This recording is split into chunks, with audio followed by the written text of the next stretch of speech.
Welcome to my channel. তো আজকে হচ্ছে রবিবার 11ই আগস্ট। তো আমরা আজকে আমি আর মা দুজনে মিলে সকালবেলা উঠে চান টান করে রেডি হয়ে গেছি। আমরা যাবো আজকে লিটিল হোপ থেকে, আমাদের এনজিও থেকে প্রজেক্টে। আজকে এবারে আমাদের প্রজেক্ট হচ্ছে তারকেশ্বরে জলযাত্রীদের সেবা করার উদ্দেশ্যে আমরা রওনা দিচ্ছি সবাই মিলে।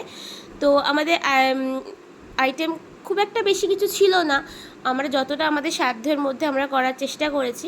তো আমরা সকালবেলা, তাও আমাদের বেরোনোর কথা ছিল 8:30 9টা, কিন্তু সেটা বেরোতে বেরোতে 10টা বেজে গেছিলো। তো আমরা তো পুরোপুরি তারকেশ্বর যাব না, আমরা নালিকুল না হলে হরিপালের মাঝে মাঝে কোনো একটা জায়গায় দাঁড়ানোর চিন্তাভাবনা করেছিলাম।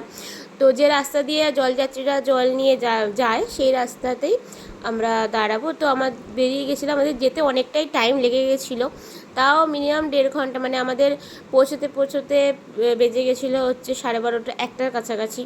তো এই যে হরিপাল যাওয়ার রাস্তাটা আমার খুব ভালো লাগে, তো এখানে রাস্তার পরিবেশটা খুব সুন্দর। তো তারপর আমরা ওখানে গিয়ে আমাদের সব কিছু যা যা আইটেম ছিল সব সাজিয়ে নিয়েছি। আইটেমের মধ্যে ছিল হচ্ছে জল, বাতাসা ছিল, বিস্কিটের প্যাকেট, লজেন্স, আর এই পায়েসটা আমার মা পার্সোনালি করেছিল। মায়ের হঠাৎ করেই মানে 2 দিন আগেই মনে হয়েছিল যে আমি একটু পায়েস করে সবাইকে দেবো, তো সেই কারণেই মা গিয়েছিল। মা তো খুব একটা আমাদের প্রজেক্টে যায় না, আমরাই যাই বেশিরভাগ, তো মা ওই জন্যই গিয়েছিল।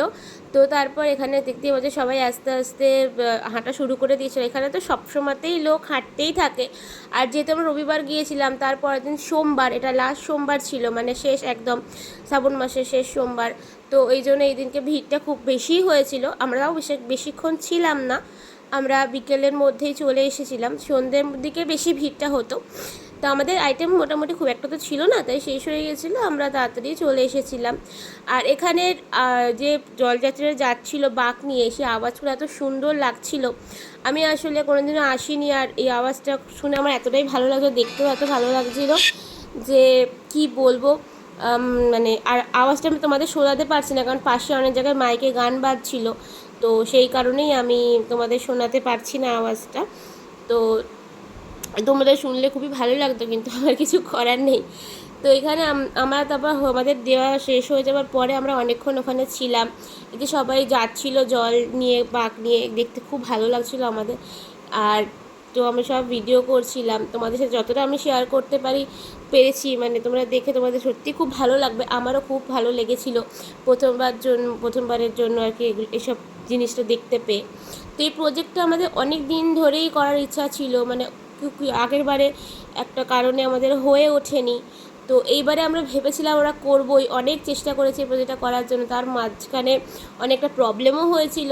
তো সব প্রবলেম কাটিয়ে আমরা শেষমেশ যে প্রজেক্টটা করতে পেরেছি, এটাই আমাদের কাছে মানে খুবই ভালো লাগছে, আমাদের নিজেদের গ্রুপ থেকে, এবং পার্সোনালি আমার নিজেরও খুব ভালো লেগেছে।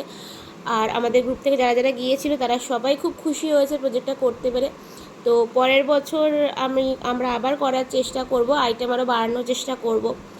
তো সেই আশা নিয়ে আমরা গিয়েছিলাম যে যতটা সম্ভব, তাও আমাদের যা আইটেম ছিল বেশিক্ষণ সময় লাগেনি শেষ হতে। আর শুধু তো আমরা নয়, আরও অনেক ওরকম মানুষরা গিয়েছিল যারা সবাইকে দিচ্ছিল, এরকম সেবা করছিল। তো দেখতেই পাচ্ছ প্রজেক্ট শেষ হয়ে যাওয়ার পরে সবার অবস্থা, আমাদের অবস্থা খুব খারাপ হয়ে গিয়েছিল, এতটা রোদ উঠেছিল সেই দিনকে। তো ভিডিওটা ভালো লাগলে লাইক অ্যান্ড সাবস্ক্রাইব করতে ভুলো না। আর থ্যাংকস ফর ওয়াচিং।